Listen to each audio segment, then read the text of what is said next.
Hey guys, tonight we're stepping back, way back, to a time when a dinner invitation wasn't just a friendly suggestion to bring a casserole, but a potentially life-altering summons. Imagine, if you will, the soft glow of a Han Dynasty oil lamp flickering in your study, the scent of aged silk and faint incense lingering in the air. You're not just lounging around in your comfy pajamas, ready to hit snooze. You're a minor official, maybe a respected scholar, or perhaps even a prosperous merchant in Chang'an, the grand capital of Han China. The city outside is a symphony of muted sounds, the distant clatter of cartwheels, the occasional cry of a night watchman, perhaps even the soft, rhythmic hum of a silkworm farm nearby. But inside your relatively modest compound, the air is thick with anticipation. Why? Because a messenger, resplendent in imperial livery, arrived this morning, and he carried a scroll. This wasn't just any scroll. Mind you, this was the scroll, thick, tightly rolled, sealed with the Emperor's personal vermilion chop. It practically pulsed with silent authority. Unfurling it, your eyes traced the elegant brushstrokes of the Imperial summons an invitation to a banquet at the palace. Your heart gives a little flutter, a mix of profound honor and a chilling, almost comical dread. Because, let's be honest, in the grand, intricate, and often unforgiving world of the Han court, you probably won't survive this without at least one awkward moment that will haunt your dreams for weeks. Or, worse? Think of it less as a dinner party and more as a high-stakes, multi-course obstacle course where social faux pas are equivalent to tripping over the finish line while juggling priceless Ming vases. Except the vases are your reputation, and maybe your head. So, before you get comfortable in it, take a moment to like the video and subscribe, but only if you genuinely enjoy what I do here. Also, let me know where you're tuning in from and what time it is for you. It's always wild to think about people falling asleep to these stories across the globe. Now, dim the lights. Maybe turn on a fan for that soft background hum, and let's ease into tonight's journey together. You clutch the heavy parchment, its smooth, cool surface a stark contrast to the sudden clamminess of your palms. An imperial invitation was, first and foremost, a direct recognition of your standing within society. It wasn't something handed out lightly, it was a carefully considered decree, a subtle nod from the very apex of the empire. For someone of your station, it represented an opportunity to gain favor, to solidify alliances, to climb another rung on the impossibly slippery ladder of Han bureaucracy. But it also represented a minefield of potential pitfalls. One wrong word, one misplaced gesture, one accidental glance at the wrong concubine, and your carefully constructed life could unravel faster than a cheap silk thread. You recall the whispers, the hushed anecdotes from the marketplace, the cautionary tales spun by elderly relatives, stories of officials who, in a moment of alcohol-fueled bravado, misquoted a classic text and found themselves banished to the desolate borders. Tales of ambitious young men who, in their eagerness to impress, spoke out of turn and were never heard from again. These weren't mere fables, they were real threats. The Han court, for all its splendor and cultural sophistication, was also a place of brutal power dynamics, where a simple lapse in etiquette could be interpreted as disrespect, and disrespect, well, that often had severe, irreversible consequences. Your mind races, cataloging everything you've ever learned about imperial protocol. You remember being lectured as a child about the importance of li, a concept far broader than mere etiquette or decorum. Li encompassed ritual, propriety, moral conduct, and the very cosmic order of things. To act with li was to align yourself with the universe, to show respect for hierarchy, ancestors, and the emperor himself. To disregard it was to invite chaos. Historians still argue whether li was a genuine reflection of deeply held philosophical beliefs or primarily a tool of social control for the Han emperors. Either way, for you, standing there in your study, it felt very real and very much like a high-stakes examination. The invitation itself was a work of art, typically crafted on fine silk or high-quality paper made from mulberry bark, often inscribed by imperial scribes with elegant calligraphy. This was a mainstream historical fact. The meticulous nature of Han official documentation extended even to banquet invitations, signifying their immense importance. The weight of the invitation in your hand feels almost symbolic, heavy with the weight of expectation. You imagine the laborious process of its creation, from the careful selection of materials to the precise application of the imperial seal, often using a specific type of red ink derived from cinnabar, a quirky tidbit that always stuck with you from your studies. It's not just a piece of paper, it's a direct conduit to the dragon throne. A sigh escapes your lips, a quiet puff of air in the stillness of the room. You have but a day, perhaps two, to prepare. Your household staff will need to be informed. Your finest robes aired, your mind sharpened. You must consider not just your own actions, but the implications of every decision, every word, every subtle gesture. This isn't just a meal, it's a performance. A delicate dance on a highly polished floor where every step is scrutinized.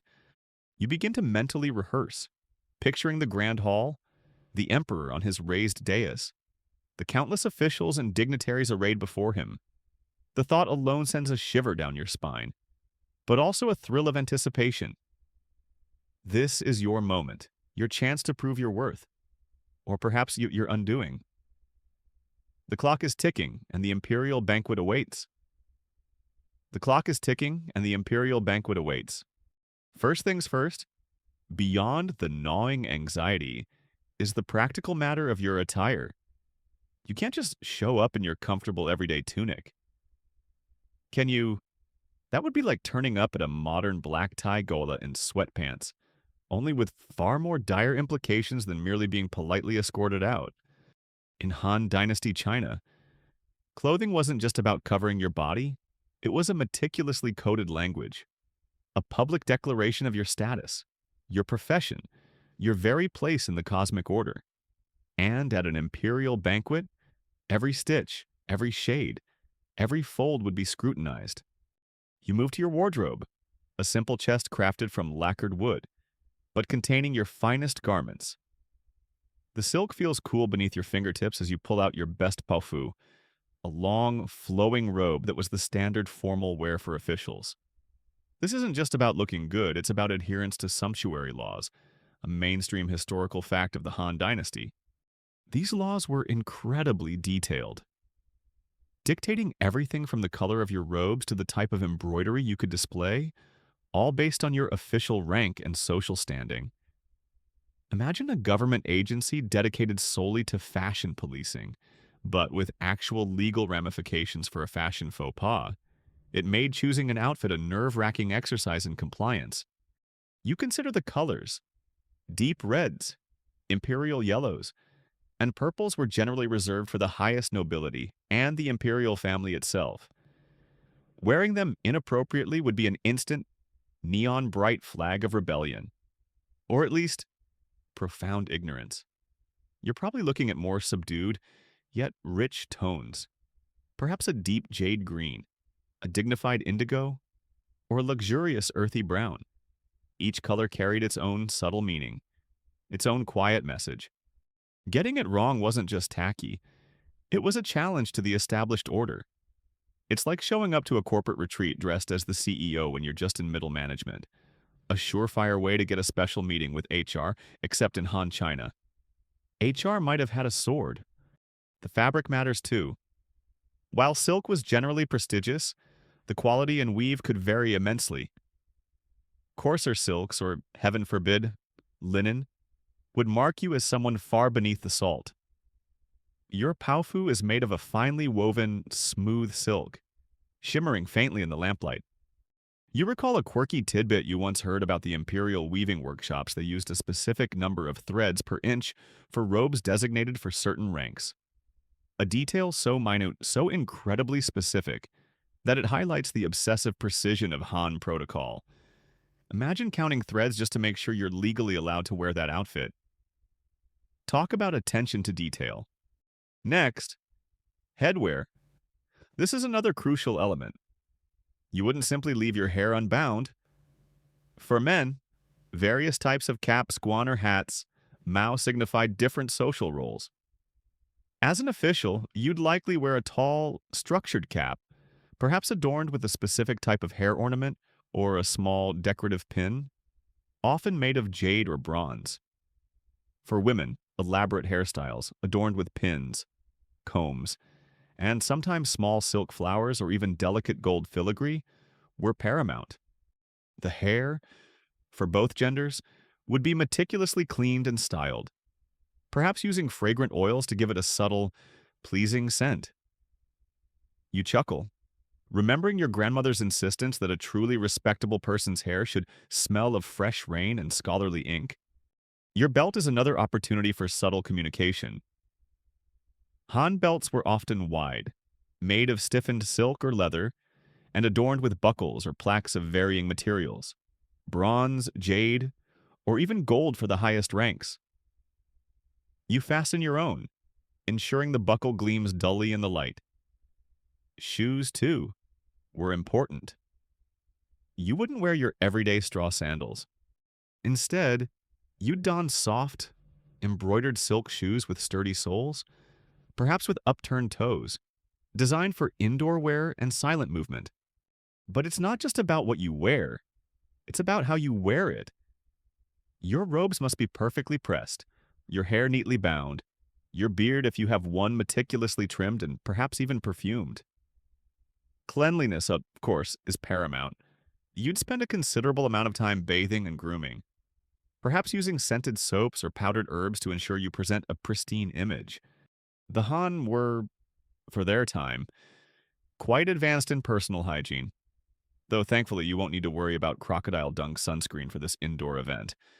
Unlike some of your outdoor excursions, as you meticulously adjust the folds of your sleeve, ensuring no wrinkles betray your inner anxiety, you ponder the broader implications of this sartorial spectacle. Historians still argue whether the extreme rigidity of Han's sumptuary laws was primarily for maintaining social order, or if it also served as a form of economic control, ensuring that precious resources like fine silk and jade were channeled predominantly to the elite. For you, in this moment, it feels less like an economic policy debate and more like an immediate survival guide. The clothes you choose tonight aren't just an outfit, they are your silent plea for acceptance, your carefully crafted shield against imperial displeasure, and now that you're suitably dressed, the next step is actually getting to that formidable palace. Dressed perfectly, a masterpiece of Han sartorial compliance, you now face the most immediate challenge: actually getting to the palace. Your private courtyard, with its serene bamboo and gurgling fountain, offers little solace from the impending journey. Stepping out, the bustling arteries of Chang'an immediately envelop you. This isn't some quiet country lane. This is the beating heart of a vast empire. And navigating its streets feels less like a commute and more like an Olympic sport in defensive walking. The city around you is a dizzying tapestry of sights and sounds. The air is thick with the scent of cooking fires, market spices, and the ever-present, slightly acrid tang of human endeavor. Porters grunt under towering loads of ceramic pots, merchants hawk their wares with practiced cries, and the rhythmic clang of a blacksmith's hammer echoes from a nearby alley. You might choose to walk, if your residence is close and your rank allows for such pedestrian modesty, perhaps accompanied by a single aide.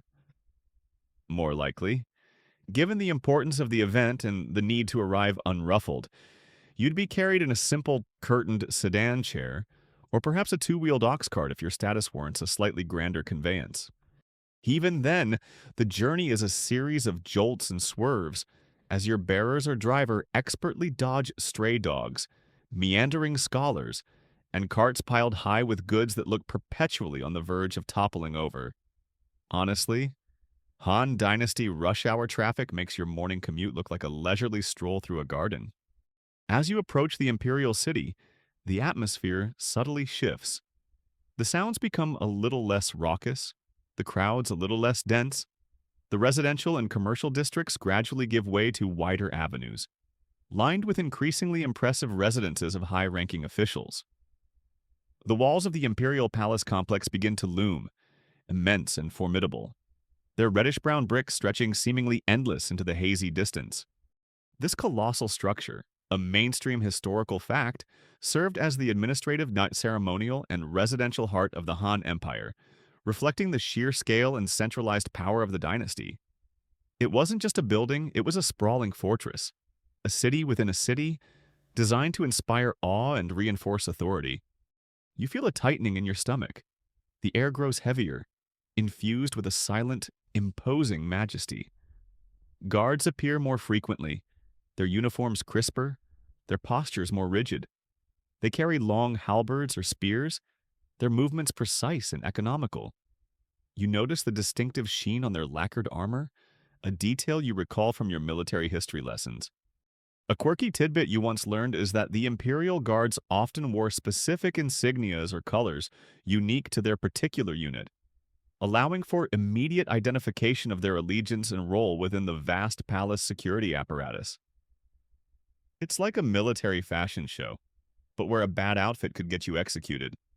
Finally, you reach the outer gates. There are multiple, well, one of course, each designated for specific purposes and ranks. Your sedan chair halts or your cart creaks to a stop, joining a small line of other vehicles and individuals. This is your first real test.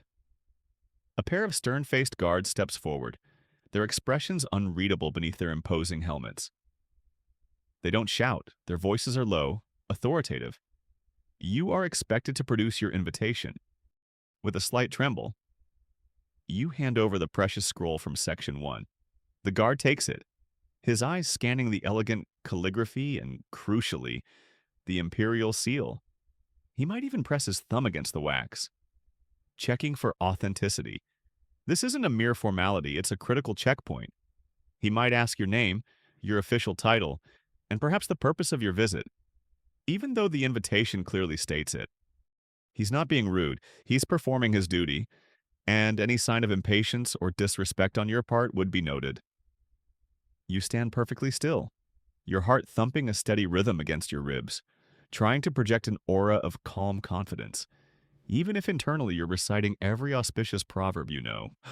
Historians still argue whether the elaborate security protocols of the Han Palace were primarily a deterrent against external threats or more a psychological tool, designed to constantly remind all who entered of the emperor's absolute power and the precariousness of their own position. For you, standing there, it felt like a bit of both. The scrutiny is palpable, a silent assessment of your worthiness. After a moment that feels like an eternity, the guard nods curtly. He hands back your invitation, now stamped with a secondary gate seal, and gestures forward. The massive wooden gates, reinforced with iron, grown open just enough for you to pass through. You step onto the hallowed ground of the Imperial precinct, leaving the chaotic city behind. The air is suddenly quieter, cleaner. The sense of scale is overwhelming. Vast courtyards stretch before you, perfectly paved, punctuated by monumental buildings with sweeping tiled roofs. This is it. You've cleared the first hurdle. But now, you are truly within the Emperor's domain, and the real challenge of navigating its intricate courtesies is just beginning. You've cleared the gate, leaving the boisterous energy of Chang'an behind you. Now, you find yourself within the Emperor's private realm, a world of monumental grandeur and hushed expectation. The vast courtyards stretch out, impeccably clean, paved with large, smooth stones that seem to absorb sound, making your footsteps, even in your soft silk shoes, feel surprisingly loud. Towering palace buildings, with their sweeping roofs adorned with intricate ceramic tiles, gleam under the Han sun. There's a certain quiet here, an almost oppressive stillness, broken only by the distant calls of birds or the occasional rustle of a eunuch's robes. It's like walking through a ridiculously fancy, ancient airport terminal. Except instead of gates to different flights, you're heading toward a single high-stakes destination. You are likely guided by a junior official or a seasoned palace eunuch, their movements precise and economical. They walk a few paces ahead, leading you through labyrinthine corridors and open courtyards, each one more impressive than the last. You pass ornamental gardens where meticulously pruned trees stand in silent contemplation, and shimmering ponds reflect the azure sky. Every detail speaks of immense wealth and power, designed to impress, to humble, and to subtly remind you of your own relatively insignificant place in this grand scheme. The air itself seems to thicken with anticipation as you draw closer to the main hall. Finally, you reach it, the great hall designated for the banquet. Its doors are enormous, crafted from dark, polished wood, possibly adorned with bronze fittings that shimmer faintly. Guards stand at attention on either side, their presence a silent, imposing affirmation of the sanctity of the space beyond. You take a deep breath, perhaps a little too deep, feeling the silk of your robes shift against your skin. This is the moment of your grand entrance. The doors swing open, almost silently, revealing a dazzling tableau. The air inside is immediately warmer, richer, laden with the scent of fine incense, roasting meats, and exotic spices. The hall is vast, illuminated by hundreds of flickering oil lamps and strategically placed windows that bathe the interior in a soft, diffused light. You can already see a multitude of figures arrayed within, a sea of silks and official robes, murmuring softly. The sounds are a low hum, polite conversation, the gentle rustle of fabric, the distant echo of what might be early musical preparations. This isn't just about walking in, it's about making your initial salutations. As you step across the threshold, your eyes quickly sweep the room, instinctively seeking out the most senior figures. Confucian principles, a mainstream historical fact, heavily emphasize the importance of proper hierarchical relationships. And this was never more evident than in court etiquette. Your first bows would be to those most senior, perhaps the chief minister if he is already present, or other high-ranking officials acting as early hosts. The primary form of greeting would be the gongshu, or clasped hand salute. You bring your hands together, right fist covered by your left palm, and bow from the waist. The depth and duration of the bow would vary depending on the rank of the person you were greeting. For someone slightly above your station, it might be a respectful nod and a relatively shallow bow. For a truly exalted figure, it would be a deeper, more sustained bow, perhaps even a full bei, where you bow to the point of touching your forehead to your clasped hands. Historians still argue whether the gongsho posture itself, with the left hand covering the right, always symbolized a civilian greeting as opposed to a military one where the right hand might be exposed, ready for action, or if its meaning shifted subtly over different periods of the Han. For you, the important thing is just getting it right. You navigate the periphery of the hall, meticulously executing each gongshu. You must be careful not to make direct, prolonged eye contact with those of much higher rank, as this could be seen as challenging or disrespectful. Instead, your gaze should be directed slightly below their eye level, showing deference. Yeah, it's like trying to remember everyone's LinkedIn profile picture while simultaneously performing intricate choreography. One light joke is that the Han court probably had an unspoken bowing Olympics, where judges secretly awarded points for grace, depth, and lack of tripping. There's a subtle art to this. You don't want to appear overly obsequious, but certainly not casual. The goal is respectful confidence. You'll make sure your movements are smooth, your posture straight, and your expression serene. A quirky tidbit sometimes, to show extra deference to an elder or superior. You might perform a listening bow, where you maintain the bowed position for a moment longer, indicating that you are attentively waiting for their instruction or acknowledgement. It's like pressing the hold button on your bow for added respect. This initial sequence of salutations sets the tone for your entire evening. A clumsy bow, a forgotten greeting, or an inappropriate level of deference could mark you as ill-mannered, inexperienced, or worse, disrespectful. Your reputation, a fragile thing in the Han court, hangs in the balance with every bend of your back and every careful placement of your hands. You feel the subtle shift in the room's energy as new arrivals enter, each performing their own intricate dance of greetings. You are just one more thread in the grand tapestry of imperial power, and your weaving begins now.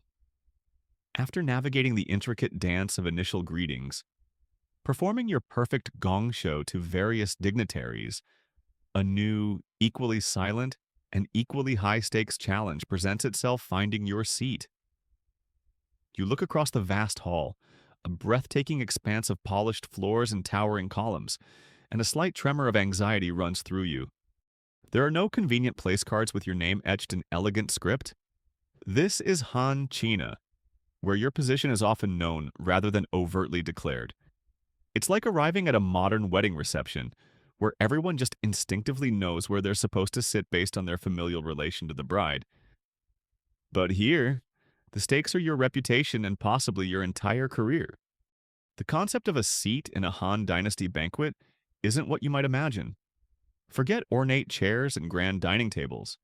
Instead, the floor is usually covered with individual mats, or zai, made of woven straw, bamboo, or fine silk, often accompanied by a small, low table, or ji set before each guest. These arrangements are meticulously placed, not randomly, but according to a rigid, unspoken, yet universally understood hierarchy. This meticulous arrangement, a mainstream historical fact, wasn't just about comfort, it was a physical manifestation of the Han social order, a constant visual reminder of each person's precise rank and relationship to the emperor. You cast your gaze toward the far end of the hall, where a grand, elevated dais unmistakably marks the emperor's position. It's a focal point, often adorned with rich tapestries, delicate screens, and perhaps a magnificent bronze incense burner, its fragrant smoke curling lazily towards the high, painted ceiling. This is the sun around which all other planets, or in this case, officials, orbit. The most senior officials, the chief ministers, the imperial family members, and the highest-ranking nobles would be seated closest to the emperor, often flanking him or directly in front of him. Their mats and low tables perhaps slightly more elaborate, adorned with finer silk or even a delicate lacquer finish. As you subtly scan the rows, you begin to discern the unspoken system. The closer you are to the emperor, the higher your status. Conversely, the further back, the less influential you are. Rows of mats extend outwards, almost like ripples in a pond, each concentric circle signifying a subtle drop in prestige. You might notice subtle variations in the size or thickness of the xai. A quirky tidbit you recall reading about: sometimes the mats for more distinguished guests were subtly larger or had a more intricate weave.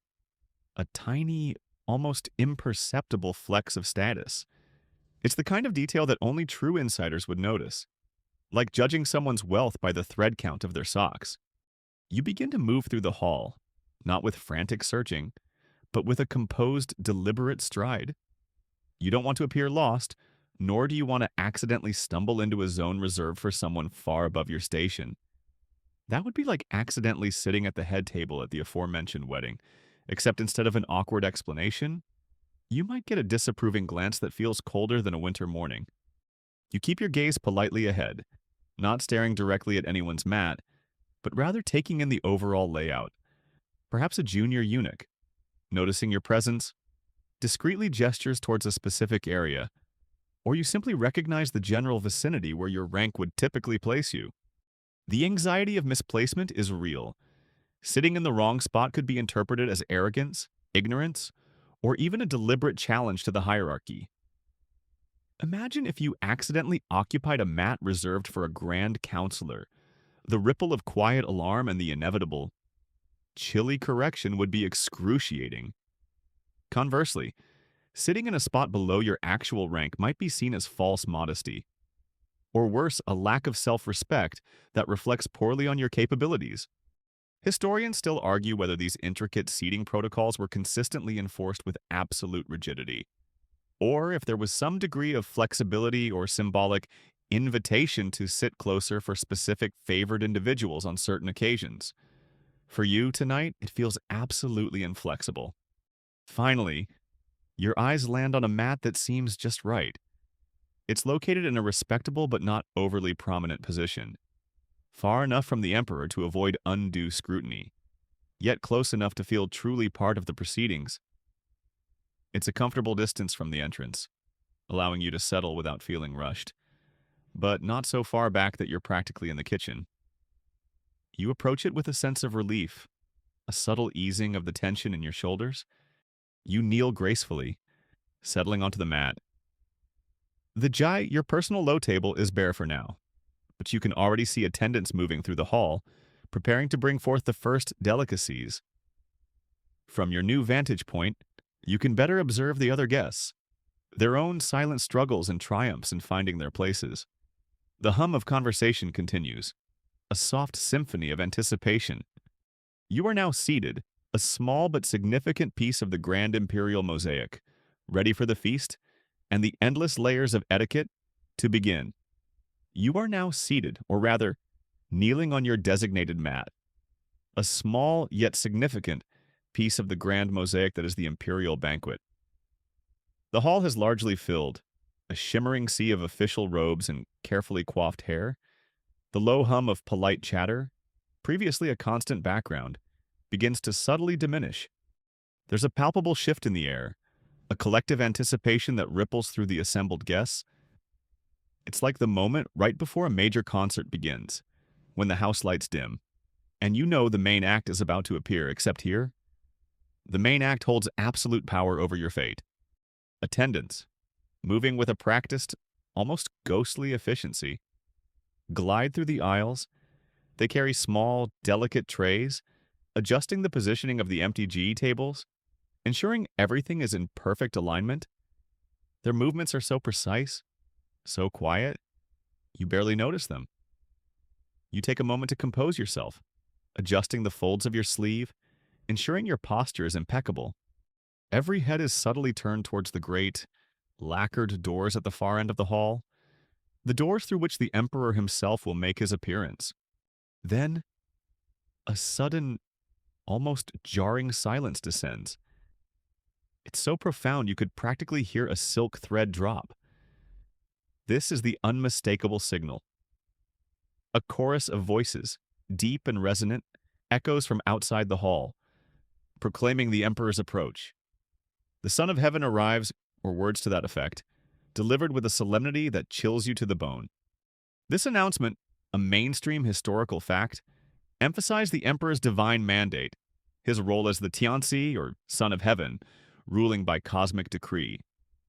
It wasn't just a king walking in, it was the embodiment of cosmic order, stepping into the room. As the grand doors slowly, majestically swing open, a wave of ceremonial music washes over the hall. It's not the lively, entertaining music you might expect later, but a deep, resonant composition, heavy with gongs, drums, and wind instruments. Designed to evoke awe and reverence, the very air seems to vibrate with its powerful notes. Then he appears, the Emperor of Han, resplendent in his imperial robes, typically deep yellow or crimson, richly embroidered with dragons and other auspicious symbols. Steps into the hall. He moves with a calm, deliberate pace, his expression serene, his gaze sweeping across the assembled dignitaries. He might be accompanied by high-ranking eunuchs, trusted advisors, or even members of his immediate family, their own presence lending additional gravity to the procession. As he processes towards his elevated dais, a single unified action sweeps through the hall. Everyone performs the kutu. This isn't a mere bow, it's a full prostration. You rise from your kneeling position, then drop to your knees. Then lower your torso until your forehead touches the polished floor. Your clasped hands extended before you. It's a moment of profound humility, a complete submission to imperial authority. You must do this in perfect unison with everyone else, a vast synchronized wave of bowing humanity. Historians still argue whether the kutu emerged purely from ritualistic deference or if it also had roots in ancient religious practices of prostrating before deities, reflecting the emperor's semi-divine status. Whatever its origin, right now, it feels very much like a test of your spine's flexibility and your ability to suppress a sudden urge to peak. The hall remains silent save for the solemn music and the rustle of robes as hundreds of people prostrate themselves. You stay in this position, your head bowed, your breath held until a command is given. Only when the emperor has fully ascended his dais and taken his seat, and a voice announces, "Rise," do you slowly, carefully return to your kneeling posture. Once the emperor is settled, the initial opening rituals often begin. These aren't about food yet, they are sacred acts, reinforcing the legitimacy of the imperial rule and invoking blessings. This could involve libations of wine poured into bronze vessels, offered to ancestors or deities. Perhaps a specific type of sacred incense is burned. It's smoke, a quirky tidbit you once heard, believed to carry prayers directly to the heavens, sometimes even shaped into elaborate cloud patterns by the careful placement of aromatic woods. The aroma of this ceremonial incense, distinct from the banquet's culinary scents, fills the air, adding another layer to the sensory experience. A high-ranking official, perhaps the Grand Minister, might step forward to offer a formal blessing or a short, eloquent address to the emperor, praising his benevolence and the prosperity of the realm. Every word is chosen with meticulous care, every gesture precise. You listen intently, absorbing the weight of the moment. These rituals are not just formalities, they are the spiritual glue that binds the empire, reminding everyone present of their collective place within the vast, divinely sanctioned Han order. With the emperor now seated and the initial ceremonies concluded, the focus slowly, almost imperceptibly, shifts from spiritual reverence to earthly sustenance. The real feasting and the real test of your table manners is about to begin.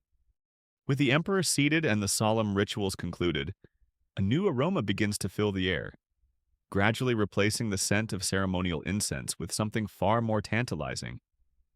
The rich, complex perfumes of a Han Dynasty Imperial feast. The hushed reverence doesn't entirely vanish, but a new current of anticipation, a very human one, now flows through the hall. Attendants, moving with even greater purpose than before, begin to appear from hidden doorways, carrying trays laden with an astonishing array of dishes. You observe the procession, your eyes widening slightly, though you quickly compose your expression. This isn't a buffet, thank goodness. Instead, the dishes are primarily served individually to each guest, placed directly on your low G table. This is a crucial distinction. While some larger, impressive dishes might be displayed centrally for viewing, the actual eating largely revolved around personal portions. This prevents the chaos of communal serving and reduces the potential for an accidental, etiquette-shattering reach across someone else's space. It's like having a personal chef at a Michelin star restaurant, only without the awkward small talk about how you're enjoying the foam. The dishes arrive in a steady, orchestrated flow. You might see delicately steamed fish, glistening with aromatic oils and herbs, tender slices of roasted pork or lamb, perhaps served with sweet and sour sauces, bowls of nourishing grain, likely millet or various forms of rice, perfectly cooked. There are also an abundance of meticulously prepared vegetables, stir-fried or braised, and an assortment of savory broths and soups. The colors are vibrant, the presentation artful, each dish a miniature masterpiece. This elaborate multi-course meal, featuring a wide variety of meats, grains, and vegetables, was a mainstream historical fact of high-status Han banquets, showcasing the culinary sophistication of the era. Your primary tool for navigating this culinary landscape will be your chopsticks. These aren't the disposable wooden kind you might find at a modern takeout place. These are likely crafted from lacquered wood, bone, or even ivory for higher-ranking guests, elegant and smooth beneath your fingers. Mastering them is paramount. You hold them correctly, with your thumb and forefinger stabilizing the upper stick while your middle finger supports the lower. It feels almost like conducting a tiny, silent orchestra. There are unspoken rules, taboos even, surrounding chopstick use. You absolutely, under no circumstances, stick your chopsticks upright into a bowl of rice. This resembles incense sticks offered to the dead and is considered a deeply offensive sign of disrespect. Think of it as leaving your fork sticking straight up in your mashed potatoes at a formal dinner. Just don't. You also avoid tapping your chopsticks on the side of your bowl, which was often associated with beggars. A quirky tidbit of street etiquette you'd probably rather not evoke at an imperial banquet. And don't use them to point at people or to gesticulate wildly during conversation. Your chopsticks are extensions of your hand and should be treated with dignity. Historians still argue whether the specific symbolism of certain chopstick taboos was universally understood across all social strata, or if some of these rules were primarily observed by the educated elite. For you, it's safer to assume everyone knows and is judging.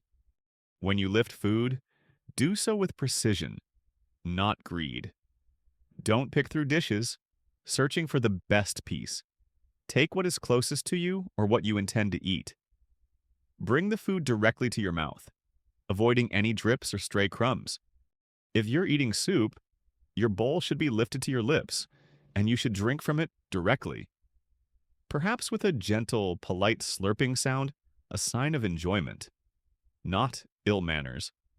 Unlike some modern sensibilities that frown upon any kind of audible eating, this is one of those nuanced cultural differences that can trip up even the most prepared guest. Chewing should be quiet, with your mouth closed. Don't speak with your mouth full.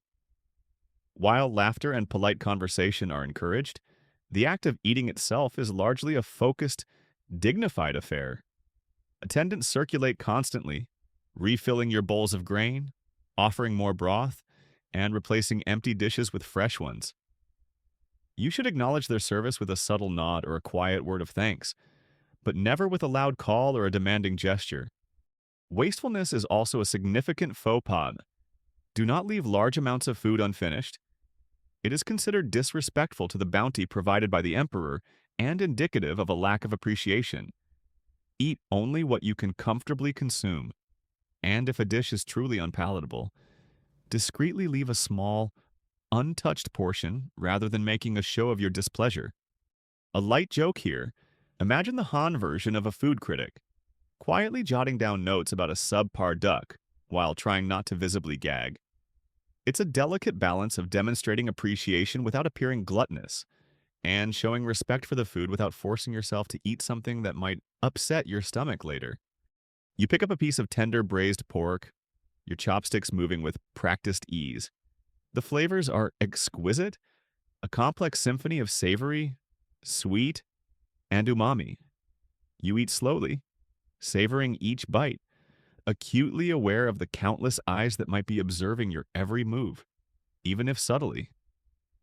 The feast has begun, and with each mouthful, you demonstrate not just your appetite, but your mastery of the invisible code of Han Imperial dining. The food is wonderful, but the true test is how you eat it. As the delicate flavors of the banquet linger on your palate, the attention subtly shifts from the culinary arts to the art of the cup. For all the delicious food, a Han Dynasty Imperial banquet was equally, if not more so, defined by its elaborate drinking rituals. This isn't your casual Friday night at the tavern, mind you, where clinking mugs and boisterous shouts are the order of the day. Here, every pour, every sip, every toast is laden with meaning, a silent conversation of status and respect.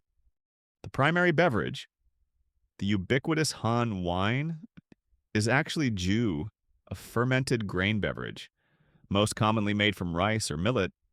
It varied significantly in strength and clarity, from cloudy, low-alcohol brews to potent, distilled spirits, though distillation as we know it might not have been widespread yet. For this imperial setting, you can expect the finest, likely a clear, refined jus, served warm and delicate, often lacquered or ceramic cups, small enough to be emptied in a single polite gulp. Attendants, ever present and unobtrusive, will typically handle the pouring. You wouldn't normally pour your own jus unless you were pouring for a close equal or inferior in a very informal setting. When an attendant, or more importantly, a superior or elder offers you a drink, You receive it with deference. You might use both hands to hold your small cup, or at the very least acknowledge the gesture with a respectful nod. It's a moment of connection, a subtle exchange of respect. Think of it as a miniature liquid version of your earlier bows of greeting. The real challenge, and the true social minefield, comes with the toast or jingju. These are not spontaneous outbursts of camaraderie. They are deliberate, ritualized performances. The most senior individuals, starting with the emperor himself, would initiate the main toasts. When the emperor raises his cup, everyone raises theirs in unison, bowing deeply before taking a sip. This is a moment of profound unity and shared loyalty. Beyond the emperor, various officials would offer toasts to each other. The general rule of thumb is that a junior official offers a toast to a senior one, never the other way around, unless the senior official is showing a specific favor or benevolence. So, you'll be doing a lot of offering up, and hopefully not too much refusing. When you offer a toast to a superior, you would stand, hold your cup respectfully, and perhaps recite a short, eloquent phrase, wishing them long life, prosperity, or continued success. You'd then bow deeply, take your sip, and wait for their acknowledgement. If they reciprocate even with a slight nod, it's a good sign. Receiving a toast from a superior requires similar grace. You acknowledge their words, perhaps offer a short, respectful reply, and then, crucially, you drink. And here's where it gets tricky. Refusing a toast from a superior is almost unthinkable. It can be seen as an insult, a rejection of their goodwill, or even a challenge to their authority. So, unless you want to become a historical footnote about that guy who offended the emperor with his sobriety, you're likely to be sipping quite a bit. It's a bit like a silent, high-stakes drinking game, where the only way to win is to not explicitly lose. But too much drinking is also a perilous path. While some cultures might forgive drunken antics, the Han court, for all its occasional indulgence, valued composure and dignity. Losing control, speaking out of turn, slurring your words, or worse, succumbing to unconsciousness, would be an unforgivable breach of etiquette. It would brand you as undisciplined, unreliable, and unfit for imperial service. So, you find yourself in a silent battle of the cups. Drink enough to show respect, but not so much as to lose your wits. It requires a delicate balance, like walking a tightrope while juggling small, filled wine cups. Historians still argue whether the formal rules of drinking etiquette were always strictly adhered to, or if occasional, more boisterous drinking parties among peers allowed for greater freedom and less formality away from the direct imperial gaze. For you, sitting in this hall, it feels like the former. The air is too thick with unspoken rules. The eyes of too many watchful officials. A quirky tidbit you might recall is that sometimes, particularly intricate bronze zun vessels, shaped like animals or mythical creatures, were used for special toasts, symbolizing auspicious wishes or historical anecdotes. Imagine trying to gracefully sip from a ceremonial vessel shaped like a dragon without spilling a drop. It adds another layer of complexity to an already demanding social ritual. The clink of cups, the murmured toasts, the slow, deliberate sips. It's a symphony of politeness, a testament to the Han dedication to ritual and order. And through it all, you maintain your composure, your senses heightened, ready for the next subtle challenge of this imperial evening.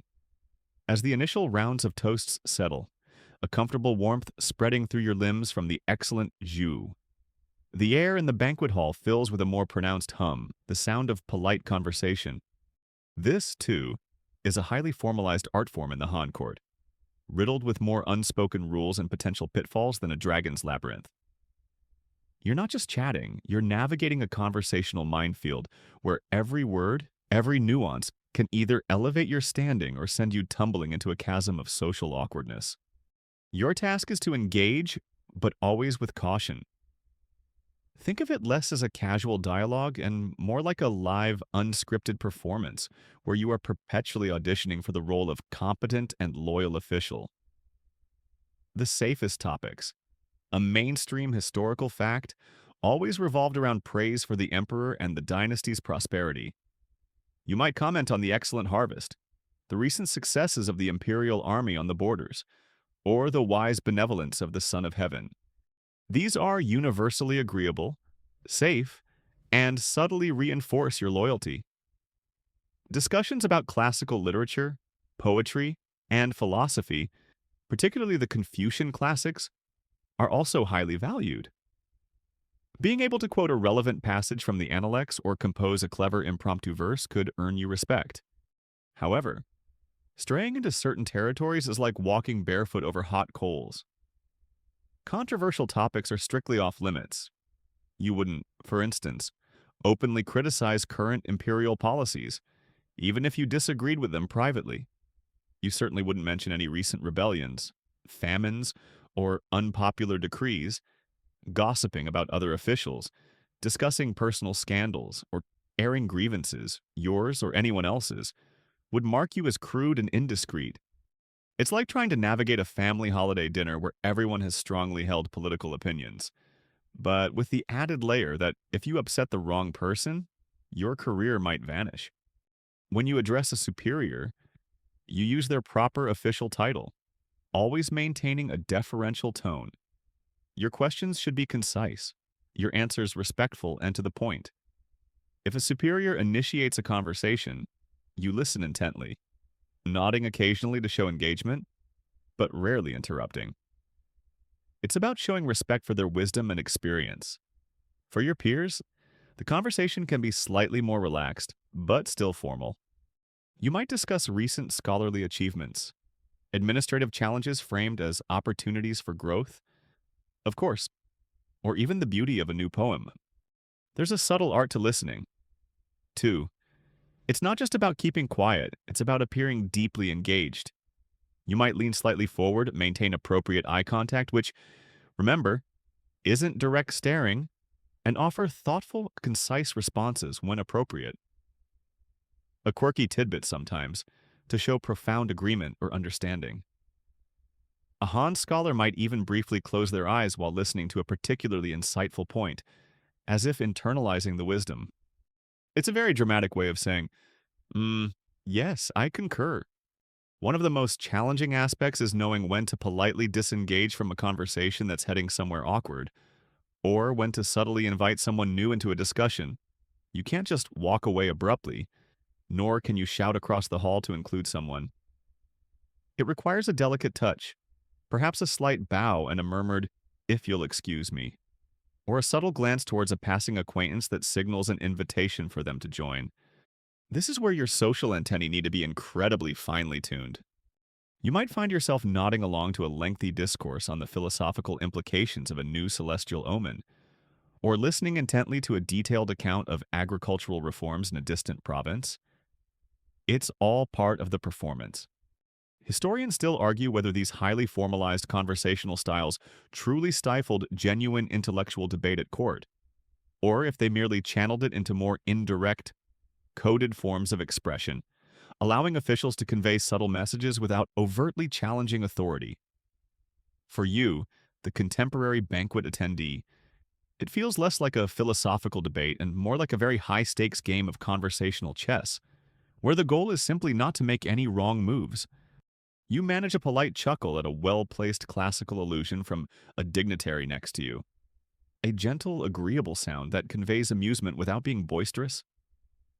You offer a thoughtful, concise response to a question about your recent administrative successes, highlighting your diligence and loyalty without sounding boastful. Every interaction is carefully calculated, every word weighed. The sounds of conversation swell and ebb around you, a complex symphony of diplomacy and veiled ambition. You are constantly acutely aware of every subtle shift in tone, every unspoken judgment. The chatter is a constant reminder that even when you're not eating or drinking, you are still very much under scrutiny. And as the banquet progresses, other forms of entertainment will soon take center stage, presenting new social challenges. As the feast progresses and the GU continues to flow, the atmosphere in the Imperial Hall begins to shift once more. The hum of conversation doesn't entirely cease, but it softens, becoming a hushed murmur as attention turns towards the next integral part of the Imperial banquet, the entertainment. This isn't just background noise, it's a carefully curated performance, designed to delight, impress, and subtly reinforce the cultural sophistication of the Han court. And just like everything else here, appreciating it comes with its own intricate set of rules. You'll see musicians enter, perhaps positioning themselves on a slightly raised platform or in a designated alcove. They bring with them a variety of instruments, each one a testament to the Han Dynasty's rich musical tradition. You might see the elegant guqin, a seven-string zither whose melodies are often meditative and profound, or the larger saimen with its 25 strings, capable of richer harmonies. Flutes like the dizi, drums, and sets of bronze bells might also be present, creating a unique, often melancholic yet powerful soundscape. Music and poetry were integral to Han Dynasty court life and banquets, a mainstream historical fact that highlights the era's deep appreciation for refined arts. As the first notes fill the air, a respectful silence descends. This is not the time for whispered conversations or distracted glances. Your full attention is expected. You maintain a posture of polite attentiveness, perhaps a slight tilt of the head, an almost imperceptible nod of appreciation. This is like attending a classical music concert, but where your review could have actual lasting consequences on your social standing. Any obvious fidgeting, yawning, or looking bored would be a glaring faux pas, almost as if you were suggesting the emperor's taste in entertainment was lacking. And nobody wants to suggest that. Following the musical performances, or perhaps interspersed with them, there might be dance performances. These aren't the raucous, energetic dances of common folk. These are courtly dances, characterized by graceful, flowing movements, often performed by elegantly robed dancers moving with disciplined precision. Their movements might tell a historical story, interpret a classical poem, or simply embody a theme of harmony and prosperity. You watch, appreciating the artistry, maintaining your composed demeanor. Then comes the poetry. This is often the centerpiece for intellectual engagement.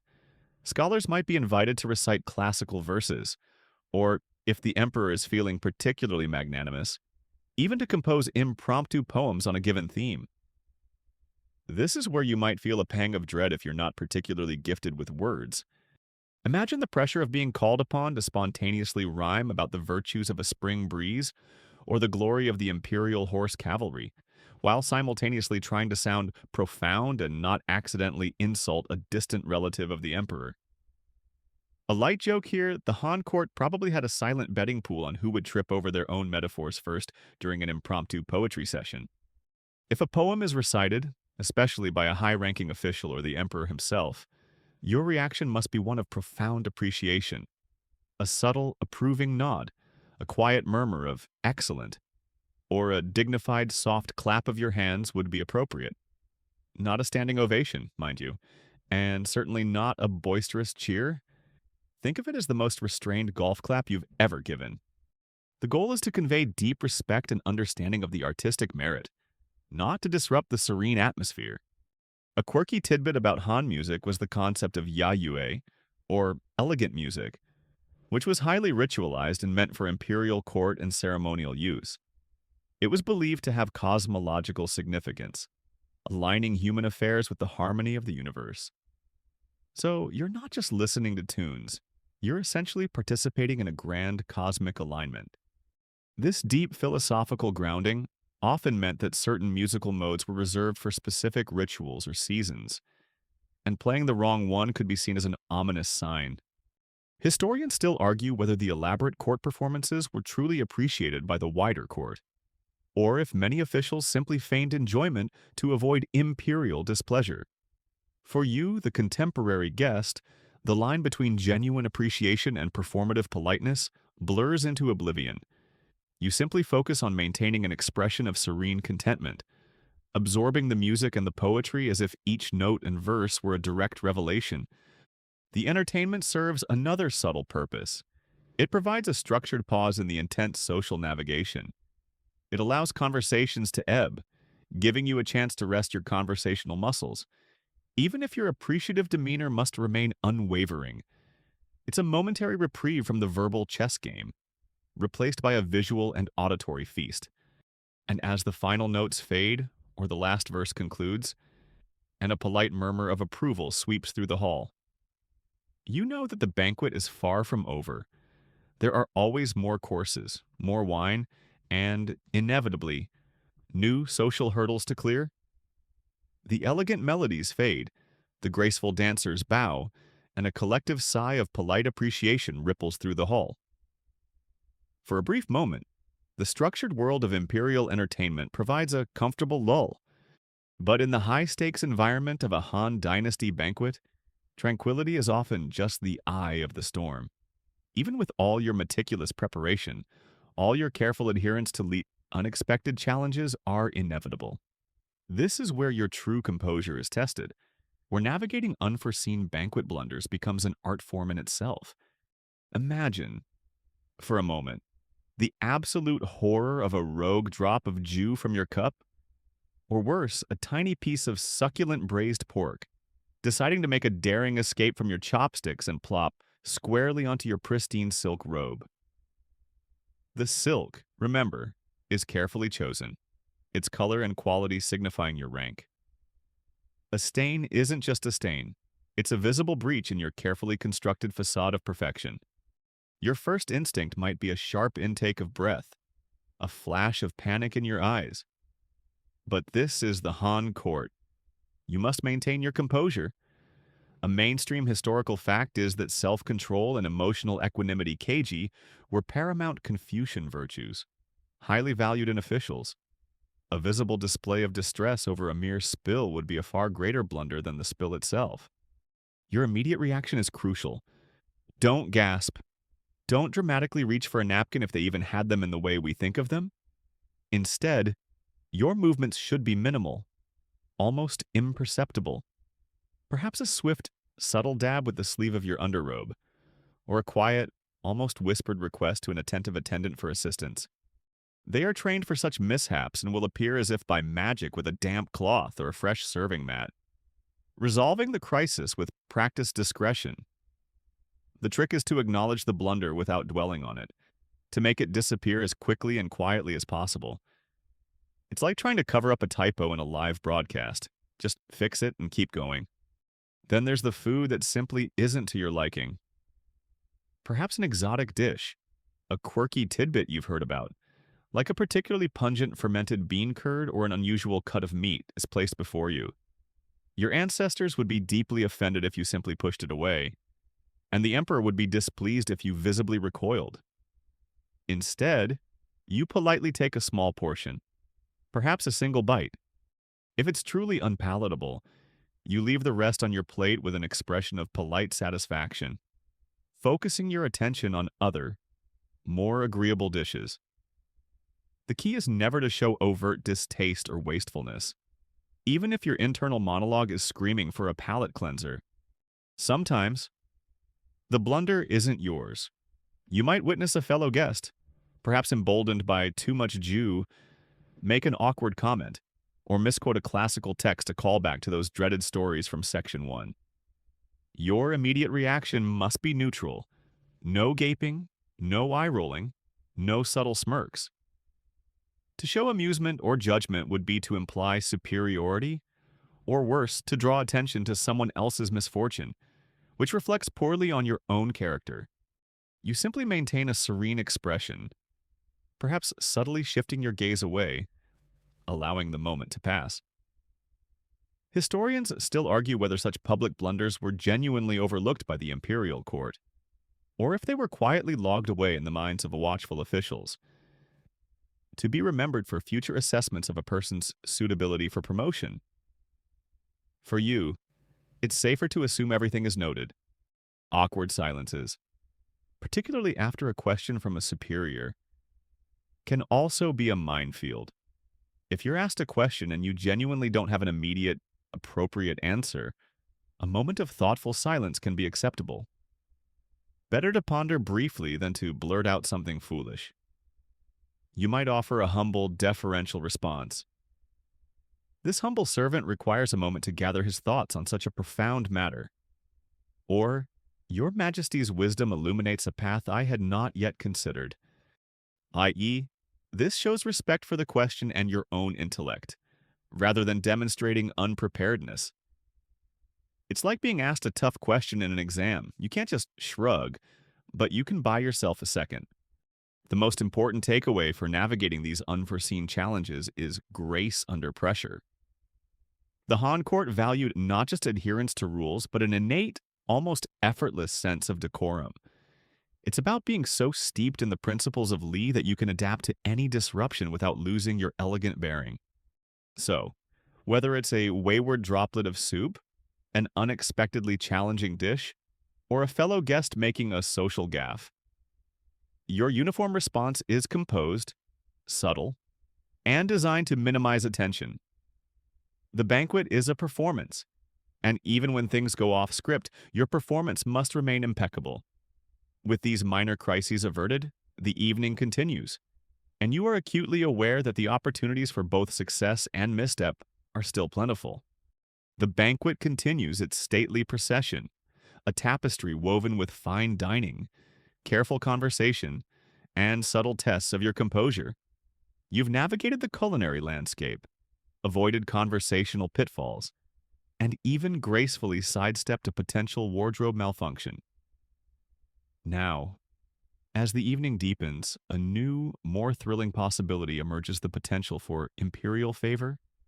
In the Han court, a banquet wasn't just a gathering, it was often an occasion for the emperor to subtly reward loyalty, acknowledge talent, or even to bind officials more closely to his service through the bestowal of gifts or special recognition. Imagine the sudden, subtle shift in the hall's atmosphere.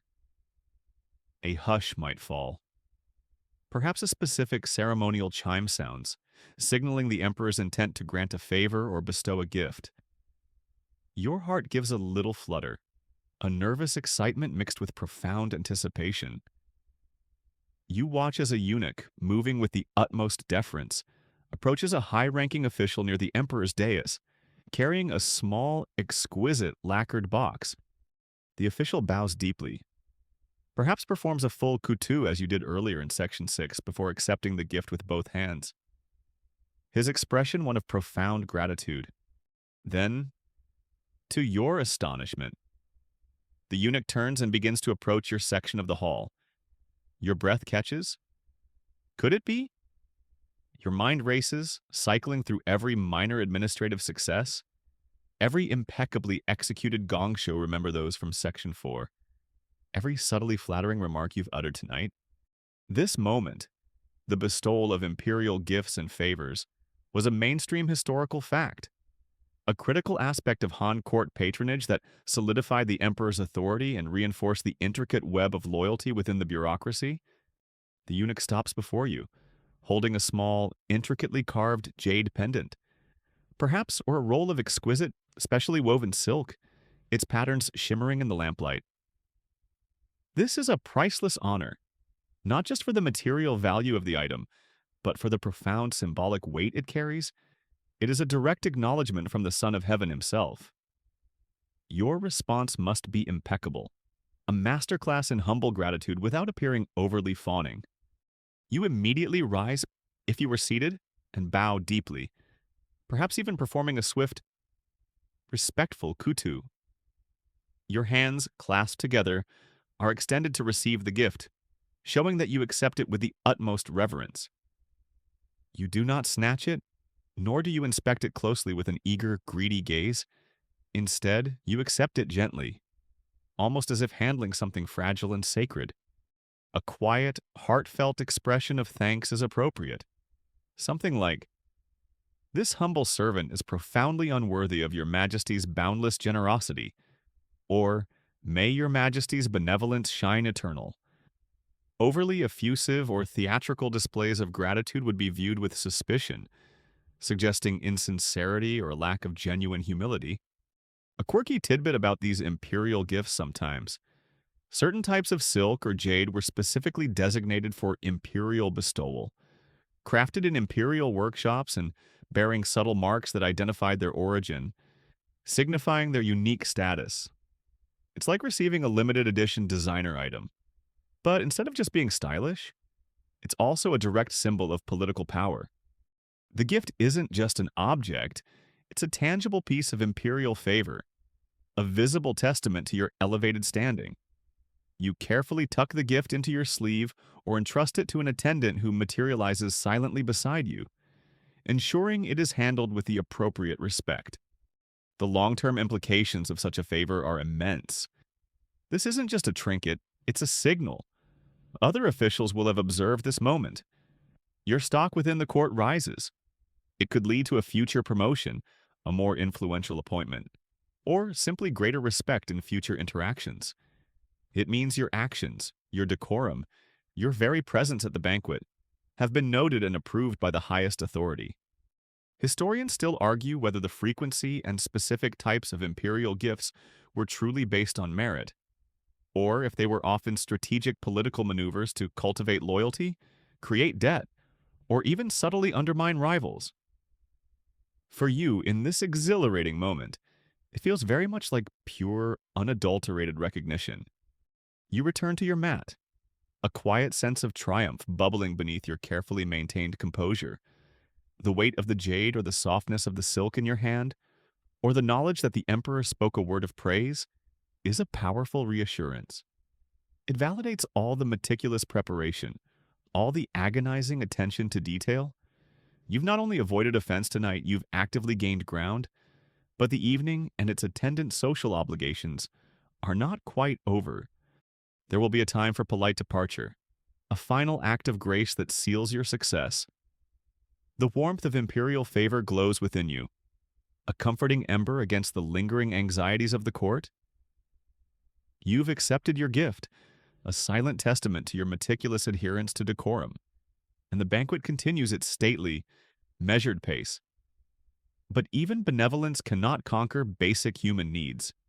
As the hours stretch on, filled with fine jute rich food and endless rounds of polite conversation, a new, very personal and very practical challenge quietly asserts itself: the delicate art of temporarily excusing yourself. Imperial banquets were not short affairs. They could stretch for many hours, from late afternoon well into the night, a marathon of social endurance. And while the Han court prided itself on its elaborate rituals and refined manners, it also understood the realities of the human body. You can't just stand up and wander off, of course. That would be an unpardonable breach of decorum, a blatant disregard for the emperor's presence. It would be like trying to sneak out of a very long, very important meeting, but where everyone silently judges your every move. Your goal is absolute discretion. You don't want to draw attention to your needs, nor do you want to disturb the flow of the banquet. You subtly scan your immediate vicinity. You won't directly address the emperor or even a grand counselor with such a request. Instead, your eyes seek out a high-ranking eunuch, or perhaps a senior attendant, who might be discreetly positioned nearby, their gaze perpetually sweeping the hall for any sign of a guest's need. Once you catch their eye, and this is where your subtle social antennae, honed throughout the evening, come into play. You offer a very small, almost imperceptible nod of your head, or a slight, almost imperceptible hand gesture, indicating your need to be excused. Perhaps you briefly touch your lower abdomen, a silent plea for a moment of relief.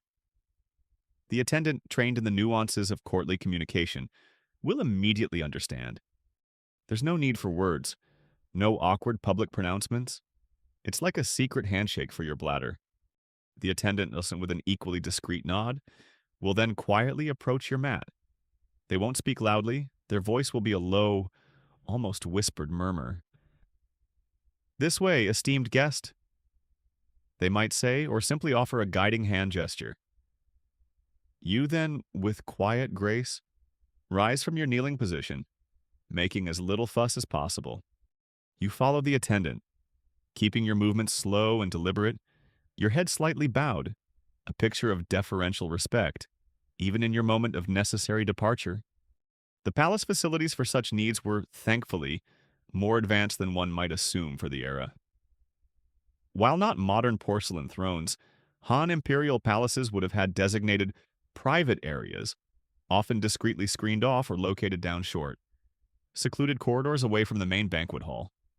These would typically consist of individual cubicles with rudimentary latrines or large earthenware chamber pots, kept meticulously clean and often masked by burning incense or fragrant herbs. A quirky tidbit: some sources suggest specific types of coarse bamboo slips or even small pieces of cloth were provided for personal cleansing. A practical detail that highlights the Han concern for hygiene even in these less glamorous spaces. The attendant would wait outside, ensuring your privacy but also maintaining readiness for your return.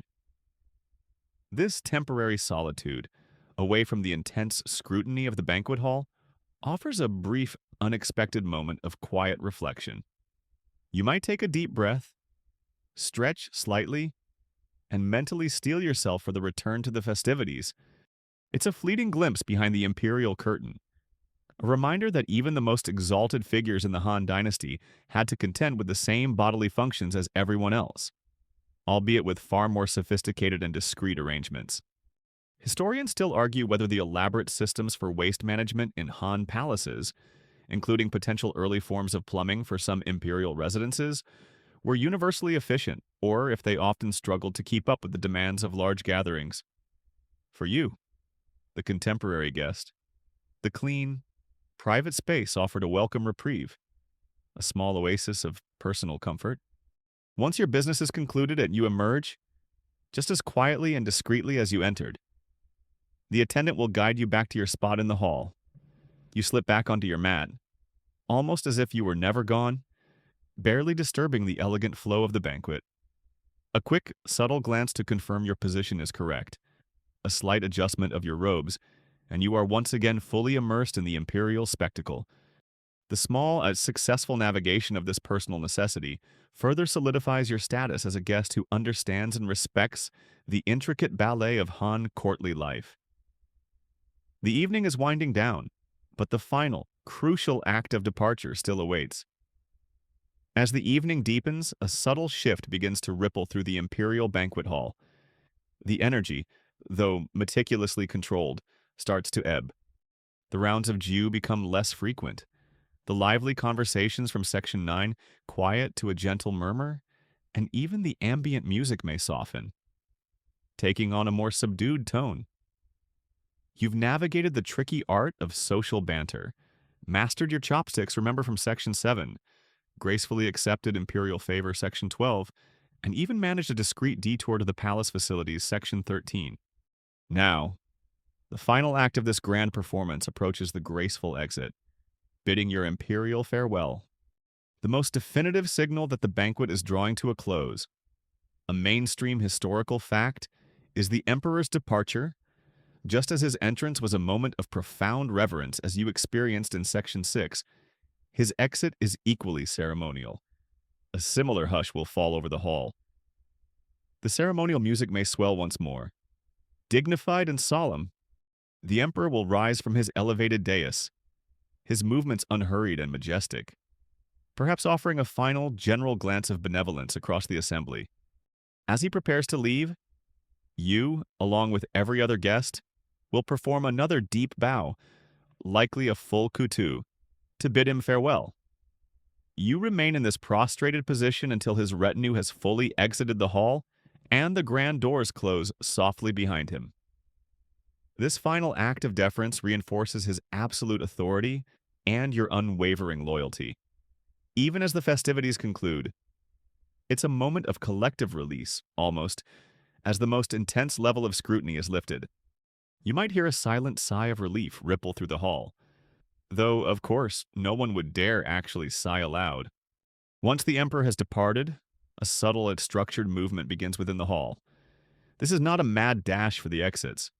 The highest-ranking officials, those closest to the Emperor's dais, will begin their own dignified departures first. You watch, observing the unspoken hierarchy playing out one last time.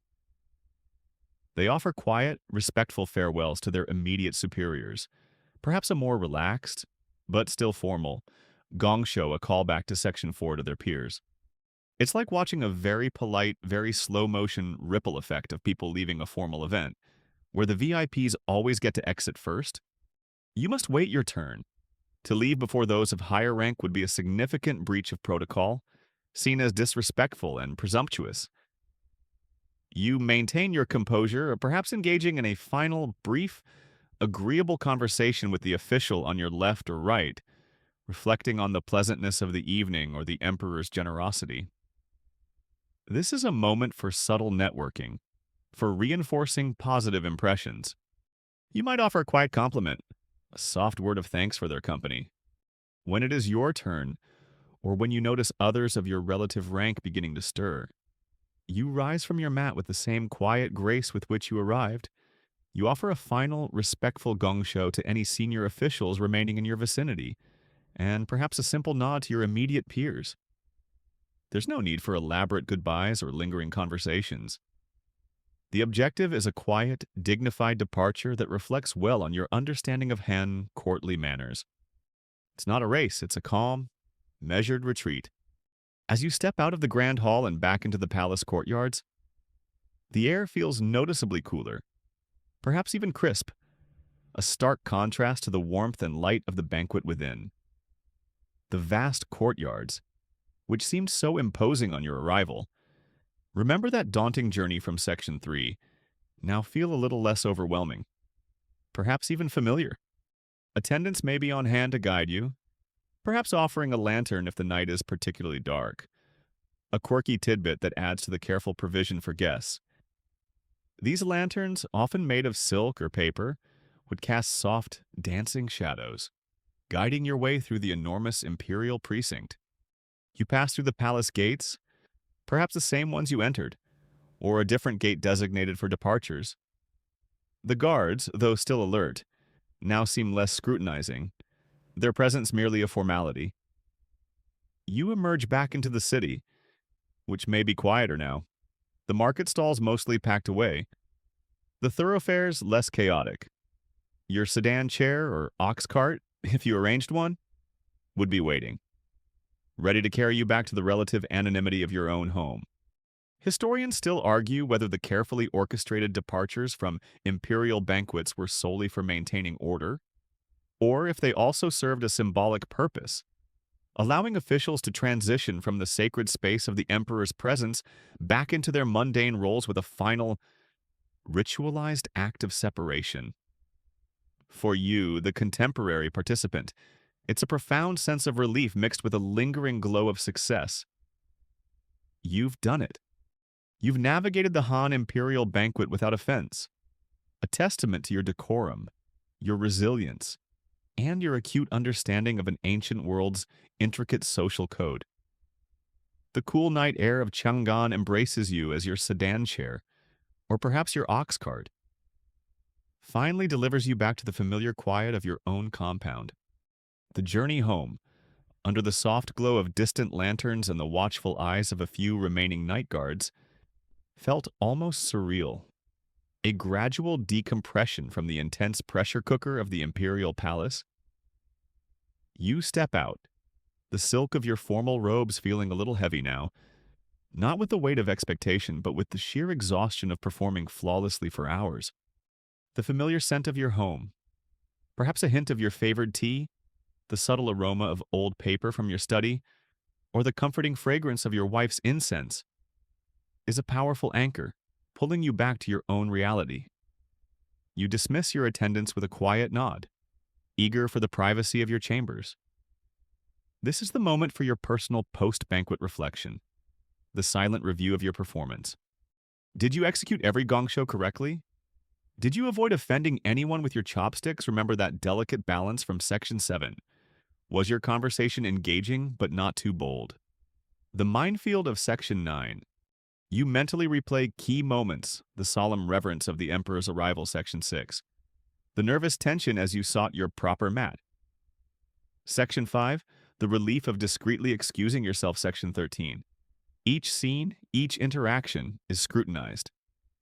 You recall the taste of the fine jus, the intricate flavors of the dishes, the gentle notes of the court music. Most importantly, your mind drifts to the moment you receive that imperial gift, Section 12, a tangible symbol of favor that now rests safely within your private chest.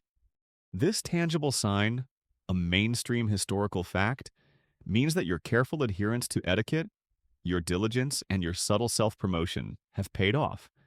Your reputation within the court will undoubtedly see a boost. The whispers of your presence at the Imperial Banquet, and more importantly, the Emperor's recognition, will spread. This could open doors, leading to better assignments, increased influence, or even a future promotion. It's a bit like getting a glowing performance review at work, but instead of a bonus, you get a rare jade pendant and the silent approval of the most powerful person in the known world. It's a good kind of exhaustion. Of course, the opposite could also be true. If you had blundered significantly, or if your composure had failed a potential disaster from Section 11, the consequences would have been equally subtle but devastating. A cold shoulder from a superior, a sudden lack of opportunities, or even a quiet transfer to a less desirable post in a remote province. In the Han court, sometimes the loudest punishments were the silent ones. Historians still argue whether individual social graces genuinely held as much sway as pure political maneuvering in determining an official's career path, or if courtly etiquette primarily served as a filter to weed out the truly unsuitable. For you, tonight, it felt like every nuance mattered. You slowly shed your heavy robes, the silk rustling softly as it falls. The contrast between the rigid formality of the banquet and the relaxed comfort of your own home is profound. You feel the deep satisfaction of a challenge met, a test passed. The Han Imperial Banquet, with all its grandeur and perilous intricacies, is a microcosm of the Empire itself, vast, complex, demanding, and utterly captivating. You've successfully navigated its currents, emerging not only unscathed, but perhaps a little stronger, a little wiser, and certainly a lot more appreciative of the simple comfort of your own bed. You close your eyes, the last image in your mind being the majestic sweep of the palace roofs under the Han moon, a powerful symbol of the world you briefly inhabited. It's a world governed by ancient courtesies, where respect was earned not just through deeds, but through the delicate art of every bow, every sip, and every whispered word. This intricate dance, this demanding performance is finally over, and as you drift towards sleep, the echoes of the banquet fade, replaced by the quiet hum of your own peaceful rest. As the echoes of the Han banquet fade from your mind, and the last of the imperial silks whisper into silence, you find yourself back in your own time, in your own bed. The ancient world, with its strict courtesies and grand imperial halls, now gently recedes, becoming a soft, distant hum. You've navigated the intricate dance of etiquette, from the weight of the invitation to the grace of departure, and now your journey through time is complete. Let the worries of the Han court, and perhaps even the day, gently dissolve. There's nothing left to do but allow your mind to settle, your breath to deepen, and your thoughts to quiet. All the lessons learned, all the history explored, can now simply drift away, leaving you with a profound sense of calm. Sweet dreams.